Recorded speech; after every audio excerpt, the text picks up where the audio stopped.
Okay, you can unmute your microphones, gentlemen. Ladies and gentlemen, good afternoon. My name is William Omamo, and I would like to welcome you to the 5th episode of the Utopia of Hospitality series organized by Boma International Hospitality College, also known as BIHC. Now, BIHC is a world-class hospitality training institution based in Nairobi. We offer Swiss diplomas and certificates in culinary arts and hotel management. In addition, BIHC offers refresher courses, short culinary courses, as well as customized business-to-business, or rather B2B, professional programs. So we're really pleased to be the organizers and moderators of this web series. There are a number of conversations that are going on out there regarding the effects and responses to COVID-19. The Utopia of Hospitality series engages with those working at the front line within the tourism and travel sector, hotels, members clubs, restaurants, schools, airlines, food courts, delis, bakeries, and even candy shops. Here we aim to capture the view of the industry in the eyes of frontliners. So today, it is a great pleasure for me to have as our panelist, Mr. Roberto Simone, who's the Cluster General Manager of Kempinski Hotels, and Mr. Sam Mwai, the General Manager of Karen Country Club. Welcome, gentlemen. Thank you, Bill. Welcome. Thank you very much. Good day, everybody. Thank you very much, gentlemen. So just to get things going, I'm sure everybody is very keen to hear how things are in your individual outfits. Perhaps, Roberto, you can tell us how are things at Kempinski? Well, we share with the rest of the hospitality industry in the world the same momentum, of course. The demand dropped in between 70–90% around the world. This is, of course, include also Kempinski, include Nairobi. And so in this moment, if somebody asks me, how is the business? We say that we are preparing ourselves for the business because there's no business in this moment. Because practically the world is completely unable to travel. To find the same situation, you have to go back to the Second World War, where the entire world could not travel because the visa was suspended. I make a small example. As Italian, I can access normally in 185 countries. Today, I can access only one, mine. And perhaps when I arrive, they put me in quarantine. So to give you an idea how today the free movement is practically has been dropped to zero. And this is, of course, affect hospitality. Mm-hmm. But so you are not operating at the moment. The hotel is closed. Well, no, the hotel is not closed. We never closed because there was not such a directive. The hotel is just, in a certain way, we keep a minimal staff to keep a maintenance, of course, to keep all the equipment going. We are making our own, let's say, preparation for complying with all the government rules and ask the license to open our restaurant, of course. So you do have F&B operations? No, we don't have yet F&B operation. We are preparing all the restaurant to be open according to the new protocol, of course, which imply to adapt all the space, the distancing, the physical distancing, the sanitation process, and the testing, staff testing, of course. Yeah.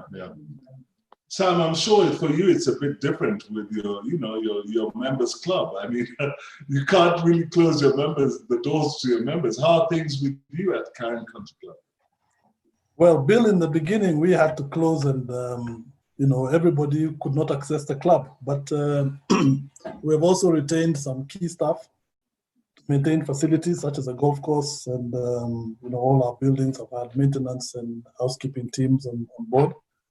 After the minister allowed us to let golfers come back, we opened the golf course for them. Of course, they're playing golf in a very, very different way from what they're accustomed to. They play in 2 balls and 3 balls without caddies. We also have members walking on our golf course. We have a very beautiful golf course here with lots of walking paths. So you can do your 7 to 10 kilometers, peacefully and in a very safe environment. So at the moment, we have golfers, walkers, we have a nail bar that's open. And then as from the 1st of this month, we opened our F&B operation in the Busani restaurant, which is a ground floor restaurant, sort of cafe, bistro restaurant. Unfortunately, it is within the ministry guidelines, so seating is very restricted. Orders have to be taken, in advance, and with all those restrictions. But members are slowly coming back. Our residencies remains closed. Just getting ready. We actually, I would reckon that we are ready at any moment now, once the government tells us to open. All right. Did you, Roberto, did you guys, Kempinski, because it's an international brand, were there some standard protocols that were filtered down to, units spread out across the world in terms of how to reopen and, basically, what is there a template that you're given? Yes, of course. They issued the famous white gloves protocol by Kempinski. Was issued 1 month ago. This is a kind of a support from Kempinski head office to deliver luxury while complying with the COVID protocol. Of course, we before complying with all the Kenyan law, and then we implement what the Kempinski protocol advise, as long as in compliance with the Kenyan law, it is an addition in terms of standard to what the Kenyan law already required. Because at the end, being a 5-star and having our clients expecting the typical Kempinski experience, we have to be reminded the new customer, let's say, consumer process change a bit. So we have to really keep that Kempinski touch. But of course, before comes Kenyan law regulation. And this is the way we work. So you use the guidelines from the Ministry of Health as your principal tool, and then in the line, in the sector, or in the process, on the touch point, as we call, where the Kempinski provide an additional, let's say, standard for the customer, always in compliance with the government, we implemented that standard. I see. Sam, have you found these protocols easy to implement, or have you struggled with them, or are they some of the things that you are doing anyway? Well, fortunately, as a club, we decided quite a few years back to adopt the HACCP and ISO standardization. We in fact inspected this early this year for the latest ISO 22000 specific standardization. So a lot of the things that were introduced by the Ministry of Health were things that we're already doing. It's just that obviously it's more expensive now that everybody has to wear a mask and wear gloves and keep changing them every so many hours. Sanitization stations have had to be put up everywhere, not just in the kitchen and the service areas. We have them now all over the clubhouse. We've even provided wash basins for our golfers when they come off the course before they can be attended to the restaurant. So it is fairly onerous, but we were prepared. I think as a club, we were quite prepared on that basis. Okay. So I'll ask you, gentlemen, are these health protocols going to rewrite the culture of hospitality entirely? Or are they just going to be, or are they going to be predominantly the expectation of your customer, or will they just be things that, over time will just fade away? Well, let's put it that way. Hospitality will continue to exist, will continue to develop, will continue to prosper, because always has been like that. That will change the consumer pattern, because today the safety and the health aspect come as a priority, at least in the next 12, 18 months. So as an organization, me, like all my colleagues, what we will do, we will enhance all those protocols to show that we, of course, that is what care to us, the health and safety of our people and our customer, okay? So this will change a bit, of course, the flow. For example, this morning I was thinking, it's many luxury brands, the handling of the luggage is one of the paramount to establish at the arrival soon the human contact. There might be some guests, especially if he has hand luggage, that will try to avoid that we touch his luggage, even though the protocol provide that we have to sanitize the luggage. So we have to be ready, different customer behavior. There will be some customer that with the pleasure will relinquish some luxury gadgets if he can dominate himself the entire process. And there will be some guests that will be more confident on that. So we don't know yet, because in this moment we are at the beginning. So we have to be ready to change the speed according how the customer behavior will be in the next 6-12 months, let's put it that way. At the beginning, we have to be very, very, very on top of it. Then, doesn't mean we lighten or we ease the situation. No. Of course, if they found the vaccine and the vaccine is delivered to 5 billion people, everyone will be happy, okay? But this is not going to happen anytime soon. So the next 2-3 years, we have to live with it. And I think will improve us. Because this is a pandemic. Who tell us that in another 5-10 years we don't have another one? You know, another kind of pandemics. So this is help us, me, like all my colleagues, so to become a different, our management style change, our portfolio, let's put it that way, will be integrated with new, let's say, health and safety protocol approach, which is not the typical HACCP or something like that. So we are monitoring or observing what they are doing in other countries, what they are doing, what we are doing here, and what our customer will require in the key account. I think, Roberto, for you, it would be an advantage because you're dealing with a local customer base that understands the standards that have been set by the government. So you're also dealing with a regular customer base who can be trained so that, you know, after 2 or 3 visits, you know, the expectations are set. Is that a good point or no? Well, the fact we have a usual guest, of course, it facilitates us because there is a certain level of trust. But doesn't mean that we drop the bar, because of course it's like a safety, no? We have our Villa Rosa is one of the most used hotel by top delegation because we have a certain level of security in place. We have a guest coming 3-4 times a day, but our sniffer dog continue to be there. Because I think the day we stop to do it just because he's a known guest, the guests start to doubt about our, let's say, consistency in delivering such standard. Of course, we will try to find, let's say, to put the most hospitality touch possible in what is the process now. But is what is it? We have to live with it. We have to implement. It's for our health. Is to contain this pandemic and bring it back to endemic level. Because at the end, the more we are accurate, the more the business will prosper, because the number of cases will diminish around the world. That is in our interest to be, let's say, diligent. Let's put it that way. Sam, is this likely to affect you, and is it likely to affect your running costs, and is it likely to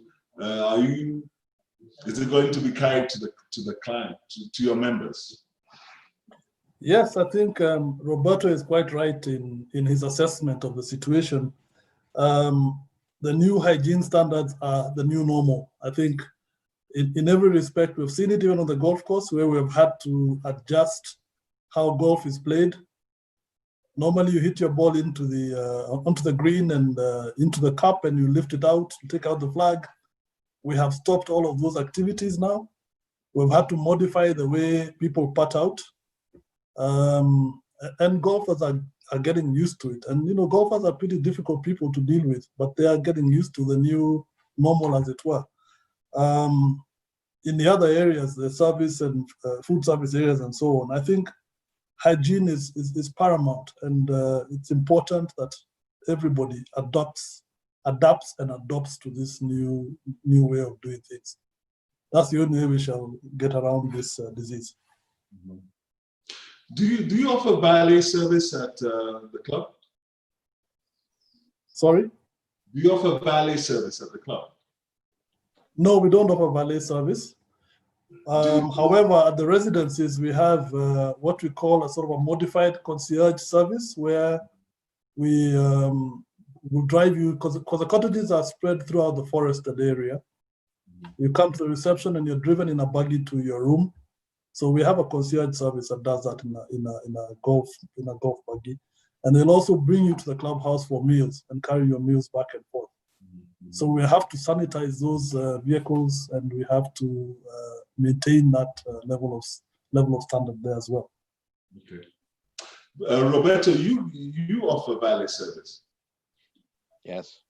So We have a valet service. It's one of those.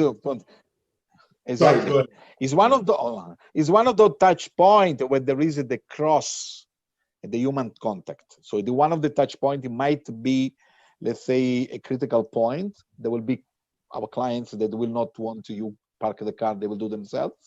There will be some others that will still be confident. At that point, you have to show that you are with the gloves, you change the gloves, you are ready to sit on the beside you, your stuff is already tested, that this risk part has been reduced already.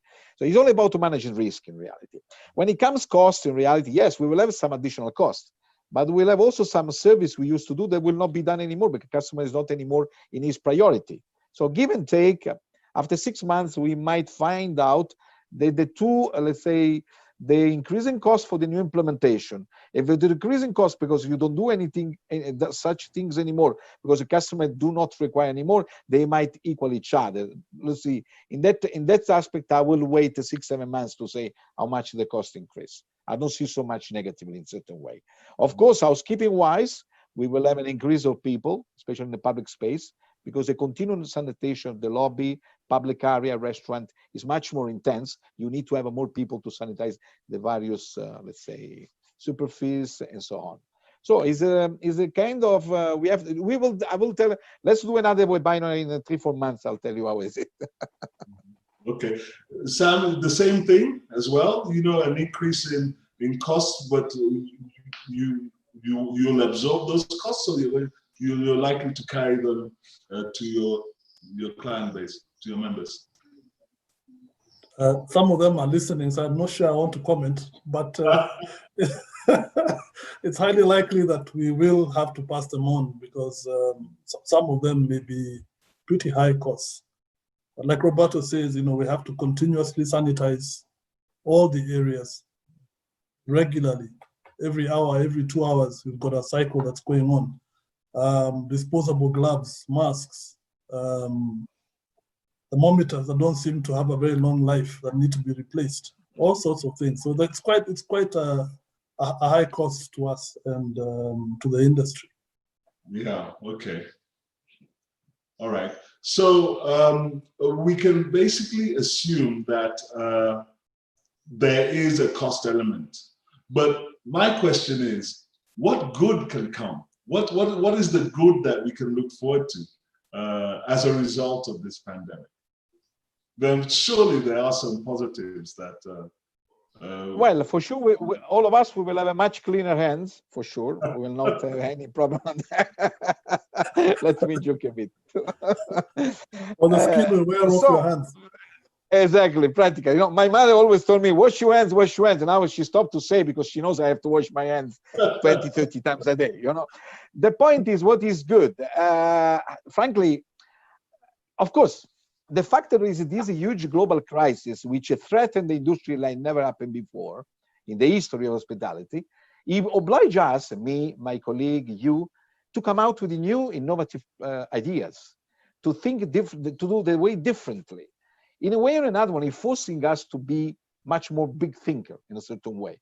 And the fact that we develop a new process, new method of work, you train the people in a different way, you do different business scenario, you let's say, challenge yourself to find the business in a situation where you never experienced before, definitely improve the human capital. In this way, no doubts on that. If you play well the card, it builds you the team. Because in this moment, I have 400 associates, 350, 400. Of course, we all sharing the same pain, salary cut, sacrifice, uncertainty in the future. Of course, this will keep us together in a certain way. Many companies, I think, will find a new energy, new drive for the future. Is easy? No, it will not be easy because no one knows when the recovery will come. There are many unknown factors around the world. There are many scenarios. Either V shape, L shape, U shape, or Nike's watch curve, whatever it is. Kenya is an emerging economy, peripheral economy. Will benefit 2-3 years later, respect to what is the developed world. So we have in front of us a period of very tough period.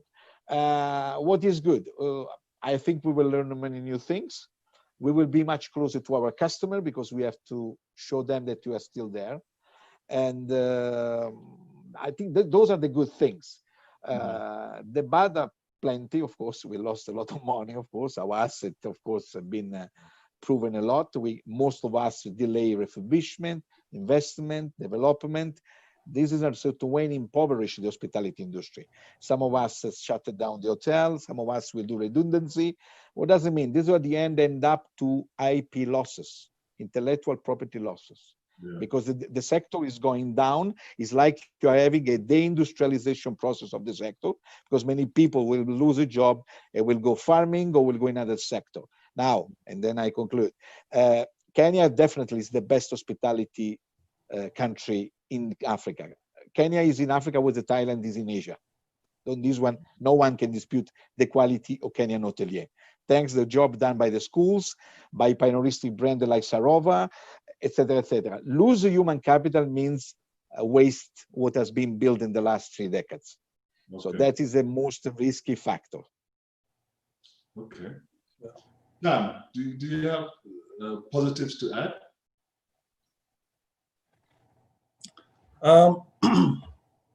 Like Roberto says, we're all learning new things. We're learning new ways to engage with our members. We have to provide them, digital engagement and things like what we're doing now, webinars and seminars and virtual cocktail tastings and cocktail makings and all those kind of things. So it's actually fairly exciting at this time because we have to maintain this engagement, otherwise we lose our members along the way. Mm-hmm. The negatives, obviously, all our staff sitting at home doing nothing, all that training, all that knowledge, the way our members used to enjoy the club, big groups of guys having fun, that's not going to happen for a long time. So we just have to look at it and find the new normal, as it were. Yeah, yeah. But it's interesting how, Roberto, you mentioned, Kenya standing out in terms of its human resource. I believe you meant the human capital is what distinguishes Kenya from the other countries on the continent. Correct? Well, you go in Dubai, you see soon. The hotel where the Kenyan are there, doesn't matter if manager, waiters, housekeeping, they have a certain hospitality touch that you don't have in the other hotel where the Kenyan are not working. Mm-hmm. This was not like this 10 years ago because Kenya were not yet there. But if you go today, there is a huge difference. Kenya are literate, they speak very good English, they are naturally hotelier. Mm-hmm. And I repeat, Kenya is 4 decades in the hospitality. So there is a huge story, huge background. Yeah. So that is good human capital. Yeah. There's some news coming out of Dubai and the Middle East, and that is that they obviously have to shut down a good number of hotels, and we know that there's a high percentage of Kenyans who are in that region. We are likely going to have a return of these young professionals, and the question is, what should we do with them? Because they're obviously going to come back and they're going to want to continue with their careers. What is going to happen? Well, I'm not sure everyone wants to come back because me, I left Italy for 6 months 15 years ago. My mother's still waiting. Back, So, it's like when you start to learn, to travel around the world, to experience a new culture, mingle with the new people, you continue to run. What we should do to take back this human capital? Well, you need to have opportunities. You need to have investment. You need to have international brand come here and bet of Kenya. Kenya definitely is essential to African footprint. Any company want to come in Africa has to set up its department or its headquarters in Nairobi. So that is not only involve hospitality, involve, let's say, many aspects of the economy. The opportunity, the international brand are already here. A lot of has been done, but still we can bring much more brands. But to fill up those rooms, we need to have a demand. And definitely, we would love to have the most important convention center for entire Africa here in Nairobi. This is what really we need. Because if we want to bring another... Before we even go there, let me ask, Sam, how vibrant, I mean, how many rooms do you have at the club? How vibrant is your room occupancy? Before I ask another question.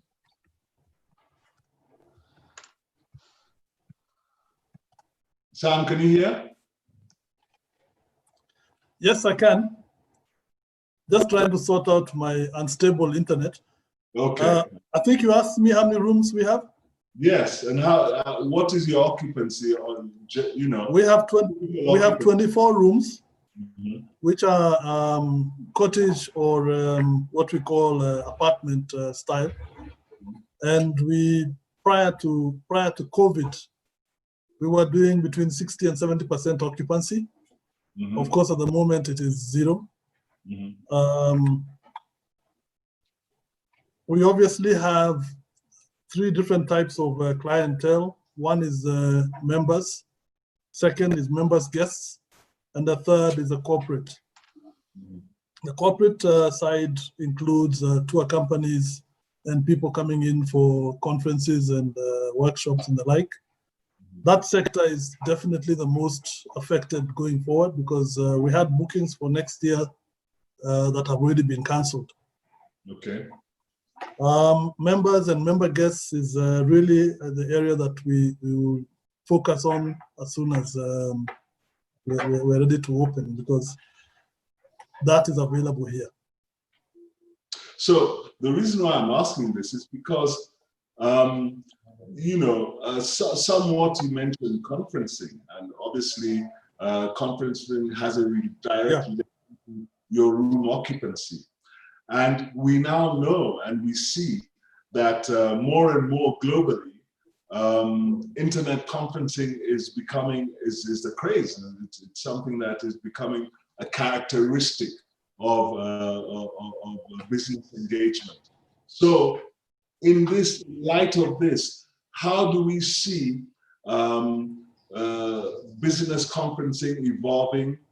Do you see a threat to the habits that are being picked up in this season of COVID-19, whereby people may opt to have video conferencing as opposed to you know, physical presence?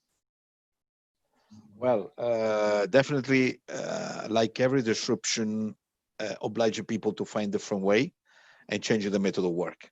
Many companies will find now this method of work much more efficient, cheaper, at lower cost. And with all these sanitation and let's say health and safety protocol, and these we have to see also how in many airports around the world, how this will happen. If I have to stay 5 hours in the queue in the airport, rather than do 5 trips per month, I will do just 2. This is another impact, of course. Of course, the digital conference will be the next, okay? We might see conference of 300 people, where just 50 people will attend in the meeting room, which will be the panelists, some top speakers, some journalists, and the rest of the attendance, they will do like we are doing now by Zoom, can be one. A small conference will still happen, a small board meeting will still happen. Huge conference is an unknown factor. We have to see what will happen, because this is, I think, in the next 6-7 months, there will come a development of the current protocol. No, more they know the virus, more they might come out with the drug to come back to the virus much faster than it's doing now. There are many things can happen the next 6-8 months. The situation is very in evolution, which will adjust the business, of course. But we have to adjust ourselves. It's not only the conference, everything.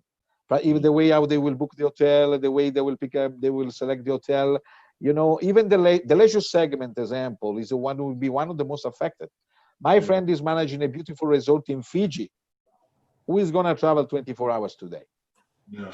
You know, the fears are so much that in the next future, the very remote location, they have to invent something. So there are many questions. Sam, how do you feel about conferencing? Yeah, sorry. Go ahead. How do about internet conferencing and its long-term effects or its immediate effects post-COVID-19 or moving ahead? Sorry, Bill. Can you hear me? Yes, I can. Sorry, please ask the question again. Yeah, I'm asking what are your views about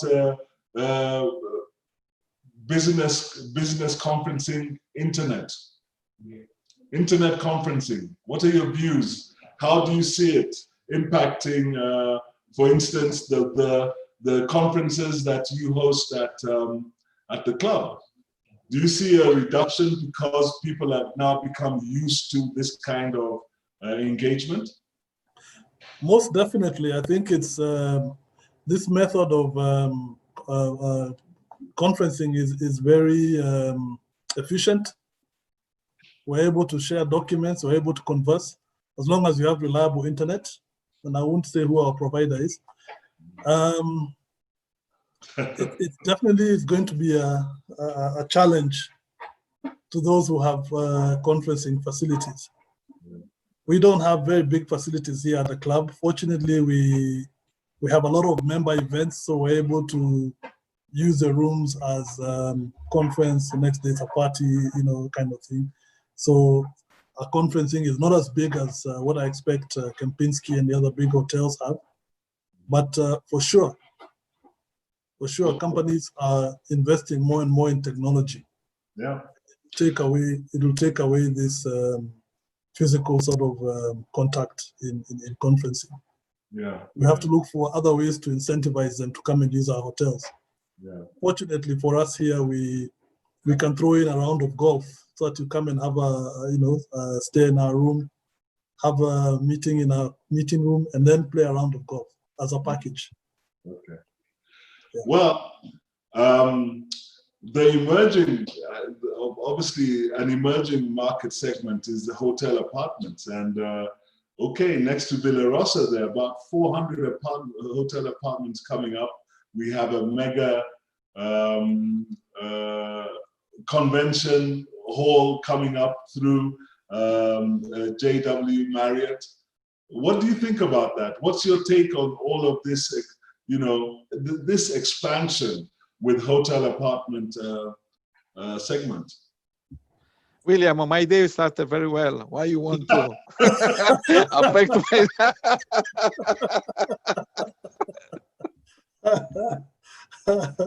Okay, let's put it that way. One question has been done to me when I arrive here. What do you think about all these hotel opening? What if no one to want to open hotel in Nairobi? Even no one want to open hotel in Nairobi means the location was not promising nor showing certain economic fundamentals which make the business attractive. Yeah. Even when everyone wants to open hotels, it means everyone likes Kenya. It means Kenya is seen as a very potential country. Of course, in the competition, there will be who is adapting at the competition, who is losing the competition. There will be certain number of room supply which will go out of the market, or they have to discount to stay on the market. And there will be some room supply which will take the, let's say, the premium pricing. Of course, we are the one most, let's say, challenged by this new investment. But are two different products. Me, in my job, like Sam in his job, I see 80% of my clients, of my customer, my guest, let's put it, I have a guest. They will have a client, so let's put it that way. This is the difference. The personalization of the service, which is typical of the Kempinski DNA and many other luxury brands like Kempinski. And even Sam does the same, because the 24 rooms, I'm sure he knows all his members. Okay, he speaks with all his members. He sits to have a coffee with all his members. Now, this kind of personalization is hospitality. It is old hospitality which need to be adapted to the, of course, to the market. That kind of business, it brings additional supply, but as well can be attractive for the demand that in normal circumstances would book another location in Africa rather than Nairobi. Because of course, having these big conferences can attract people.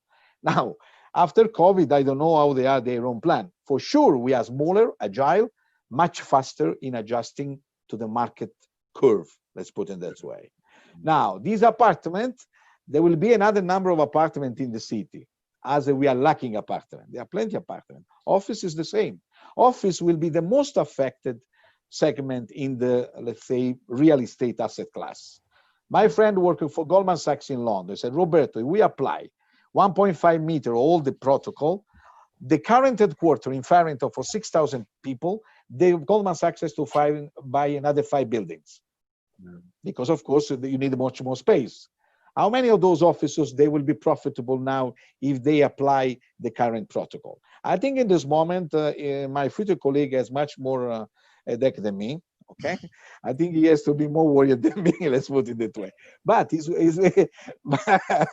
he's welcome. For one reason, he's welcome, because there will be many hoteliers are lost the job, and they will lose the job. Yeah. And some more hotel coming, they will absorb back this human capital, which otherwise would go lost in other sectors like farming, shopping, which have nothing to do with what they study for.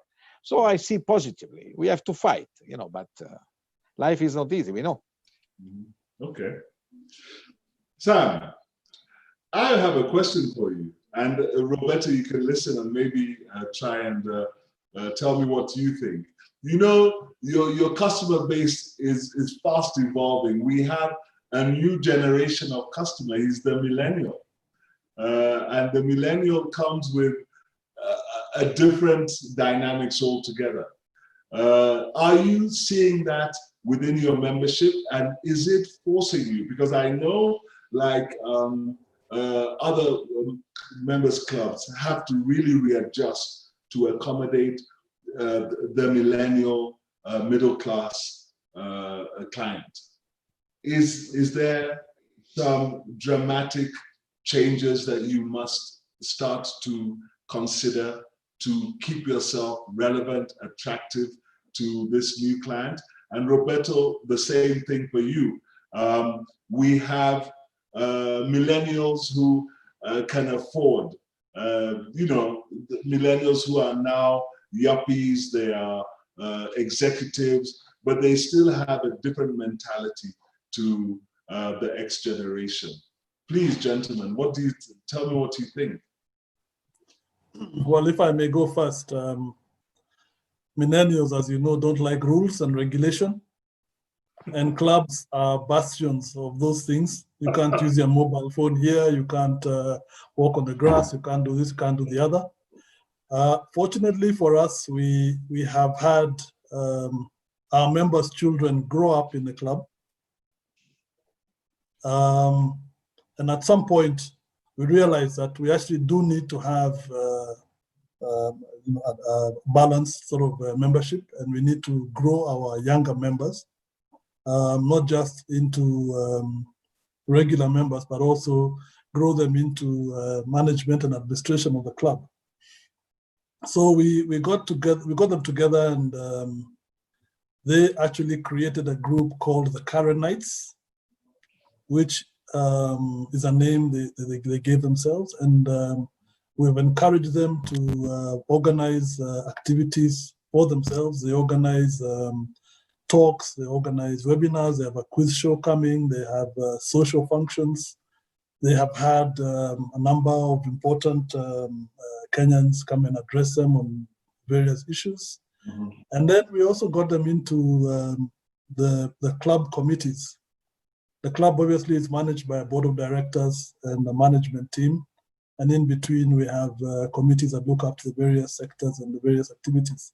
Mm-hmm. And the Karenites are represented in all those activities. Mm-hmm. So I think we are quite safe in that we have embraced them, and we have really shown them the way, and the future really is theirs. Okay. Mm. Roberto.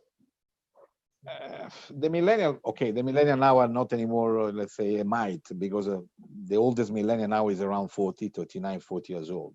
But I remember 7 years ago, and when I was speaking with the millennials, I was saying, where we have your digital, we have in Facebook. She responded, but that is used by my parents, not by me.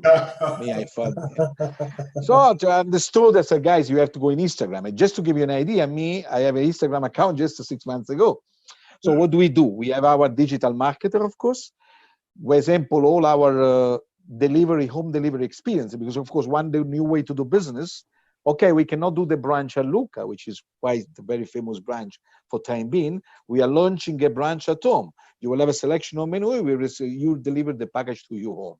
And then you decide if you want to have also the chef and the waiter or just the package. All these things will be routed through our platform, which is a hotel website, Facebook, of course, and Instagram, where we have a person delivering these contents. We are used to deal with the millennials, of course, because okay, is it already 3, 5, 6 years? They are becoming the biggest consumer group, of course, and you cannot. We are preparing for the next generation, Generation Z, in a certain way. It's not difficult to handle them. Absolutely, it's just a different way to approach them, different way to. They have different priority for certain aspects. Are much easier than previous generation, of course. For them, it's not important how you put a fork and knife, but it's important where they found the news about you. And number two, if the product you deliver is Instagrammable. It has to be nice to be taken the picture. You know, it's a new. And when somebody asks me, in which business you are, Roberto? I'm not in hospitality. I'm not even in guest experience. Today, we are in a consumer data business. All of us. Yeah. No more than less. Well, you know, you have millennials as your workforce, and you also have millennials as a consumer. So, you know, at some point there's this engagement that has got to be appreciated. Yeah. There's some questions that have come through. One I just want to ask you guys. We have a question that is asking. In the hospitality industry, do we see the larger threat of COVID coming into our premises through the guests as a larger issue than from within our properties? If I think the question is about the potential hazard if the guest is infected, something like that, I understand well. Yeah, actually, are you more concerned about your team you know, staying free or coming in with this virus, or the clients that you welcome, your customer base? We apply government rules. The government rule says guests need to be staff need to be tested, and guests coming from outside of Kenya need to be tested. To close the gap, we have a temperature control at every single, of course, entrance, of course. So if there is any let's say, a breakage of the limits, there is a protocol in place. So we are applying what the government is providing to us. So the Ministry of Health gives the protocol. That is what we are concerned about everybody, of course. Now, when you apply in the hotel the physical distancing properly, when you do check-in, when you handle the luggage, when you allow the guest access to your restaurant, your bar, or your hotel, you are already taking care about the guests and the staff. If you are making sure that everyone is wearing the mask, you know, all these things already reduce the risk. There is not zero risk. Even after the test, you have a period of incubation. But if you put in place all these measures, these reduce the risk window. Yeah. At the end is a is a big pandemic, a threatening pandemic, where at the end we see today a 95% recovery around the world. But this 95%, 40% not even access to the hospital. So let's say reducing the risk, you're reducing the gap, and more the curve should flatten down. Yeah. Sam, on your side, this threat? Well, like Roberto says, you know, we have had our staff tested, all the F&B teams. So it's again, they're wearing PPEs, so it's unlikely that they are going to, you know, come up with this problem. On the other hand, I don't think it's fair to say that it will come from outside. It could come from anywhere, really. The thing is to be prepared. Do the temperature checks, do the sanitizing, make sure your staff have all the right PPEs in place. Yeah. And we should be able to control it. Regarding the business, the business itself, and government intentions to you know, to bring in a stimulus, perhaps to help. Are you guys beneficiaries, or are you engaged in the conversations at any level? The stimulus. Well, all of us, or the owner representative or our owner, sit with all the various stakeholders, of course, with the Minister of Tourism and Health, which are very active on the floor. The point is this is a pandemic, locked down the entire world. This is a pandemic, puts practically 5 billion people, stopping them to go and work every day. We cannot expect in Kenya to have things done fast and solve it 100%. There is a process in place, which has to go slowly, slowly. Europe, we see things going better, but it requires 3-4 months of really tragedy. And thanks God, until now in Kenya, we didn't experience the number of deaths we had in Italy, in my country, imagine. And what is happening now in UK is happening in the United States, okay? So we need the right time to solve everything. We'll need the next 3-4 times as crucial to see the pandemic go down, to see go down the number of cases, to see the business start to opening up. It's not something happen immediately. If somebody think in January we will pop champagne for 2021 with 70% of occupancy, sorry, I'm sorry to say this will not going to happen. We need the entire 2021 to start to put the business on the right track, to make all the business entities manage properly the cash flow, and we will see some numbers that we have seen in 2019, just in 2022, second half. This is what will gonna happen. This we have to be clear on this, you know. Not that somebody expect government solve our problem. The problem is global. Kenya depends from international traveler. If the Europeans don't start again to travel, if the Middle East don't start to travel, if the Americans don't start to travel, the Kenyan hospitality will suffer a lot, like every other, let's say, country in the world. You know, we have to look globally the situation. The stimulus package. Any decisions? We definitely appreciate government intervention. However, we don't know in what form or what manner. We know that the Kenya Association of Hotel Keepers is in constant communication with the ministry, and eventually they'll come up and tell us what this intervention will look like. But more importantly, for the businesses in the industry is business continuity planning. If you don't have these plans in place, you can be sure that next year you're not going to have a business that's viable at all. Like Roberto says, you know, we are not certain of when people will start traveling again, if at all. We are, you know, like our club is only open to our members. We're not yet allowing guests to come in from, you know, from the larger society or even from other golf clubs. And we don't know how long that situation will stay. So business continuity planning is a key, and is the only way we're going to be able to survive beyond government help. There's a question that has come, which I must ask you, Roberto. You have an in-house client who suddenly develops high temperature. What happens? Well, we for the author. USA. We follow the protocol provided by the government. We have our internal protocol, Kempinski protocol. We follow the protocol provided by the government, obviously, absolutely. And what is the protocol at the moment?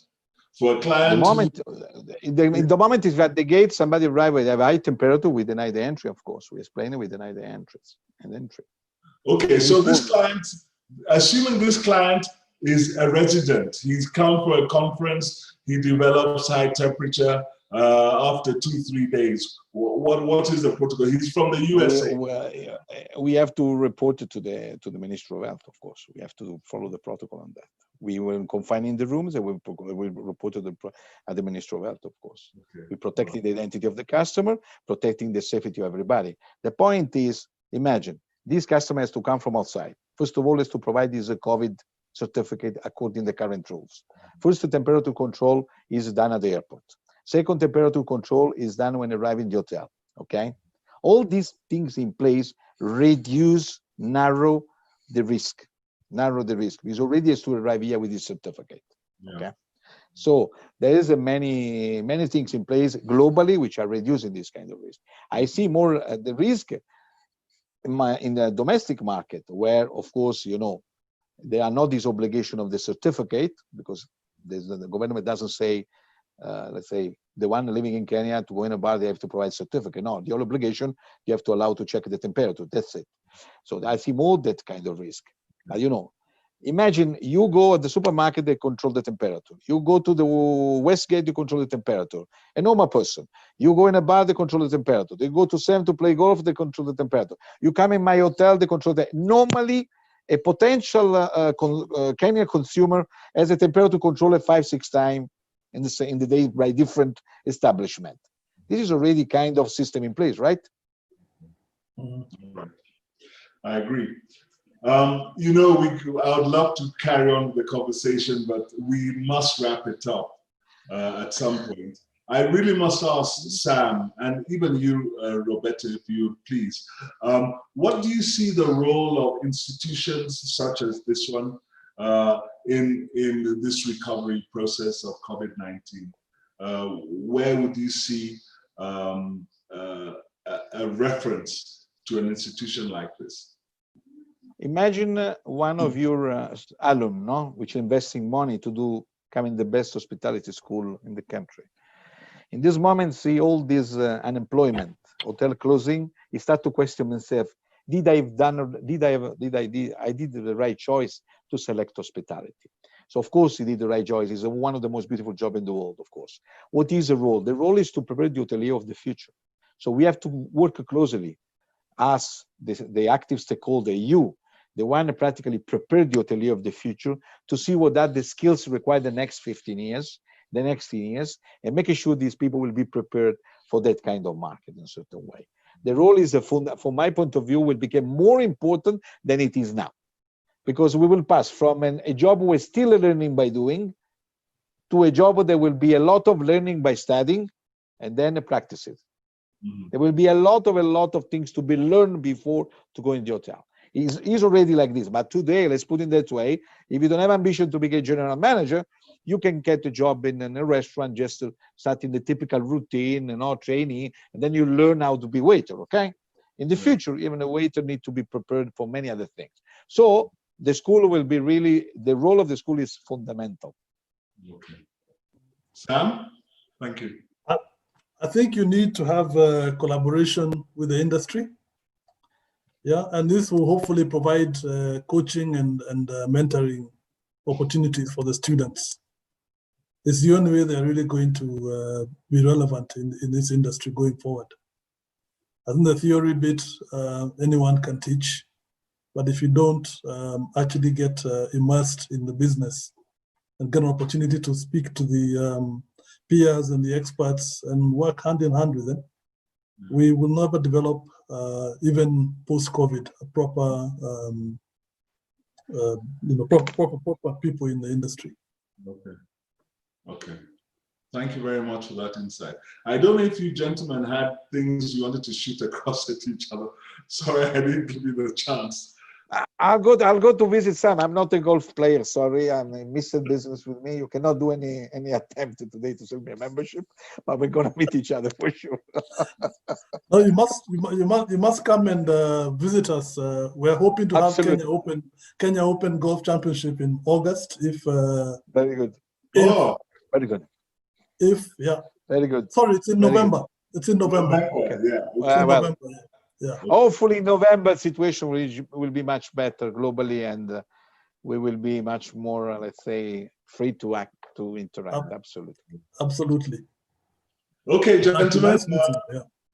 I must bring this to a close. Let me take this opportunity to thank you both for taking time off your busy schedules to join us for this dialogue. It has been very fruitful, and I'm sure that the audiences who have been listening have been are taking away something quite constructive to think about. Yeah, ladies and gentlemen, thank you very much. That brings this session of the Utopia of Hospitality to a close. The next episode will be this coming Friday, same time, and we look forward to see you and engage with you then. Thank you very much and good afternoon. Kwaherini. Thank you, Bill. Thank you. Ciao. Bye.